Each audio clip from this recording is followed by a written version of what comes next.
KSRTCയിലെ സൗജന്യ യാത്ര മറ്റ് ബസ്സുകളിലേക്ക് വ്യാപിപ്പിക്കുന്നതിനേക്കാളും വലിയൊരു കാര്യം പറയാം. ഇറാനും അമേരിക്കയും സമാധാന കരാറിൽ ഒപ്പിട്ടു. നല്ല കാര്യം, സമാധാനം നീണാൽ വാഴട്ടെ.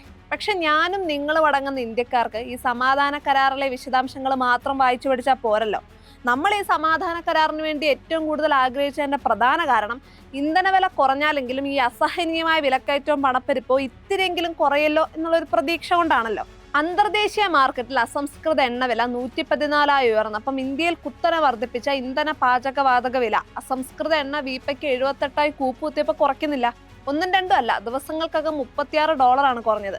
വില എന്ന് കുറയ്ക്കും എന്തെങ്കിലും പറയേണ്ടതല്ലേ. KSRTCയിലെ സൗജന്യം മറ്റ് ബസ്സുകളിലേക്ക് വ്യാപിപ്പിക്കാത്തതിലും വലിയ പ്രശ്നമല്ലേ ഇത്. സമാധാനത്തിന്റെ ഒരധ്യായം യുദ്ധത്തിൽ ഏർപ്പെട്ടവർ തന്നെ പൂർത്തിയാക്കി. പക്ഷെ ഇന്ത്യക്കാരന്റെ വിധിയാണ് വിചിത്രം.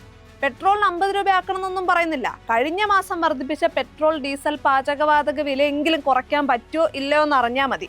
അല്ലേ പിന്നെ എന്താ ഇതിന്റെയൊക്കെ അർത്ഥം?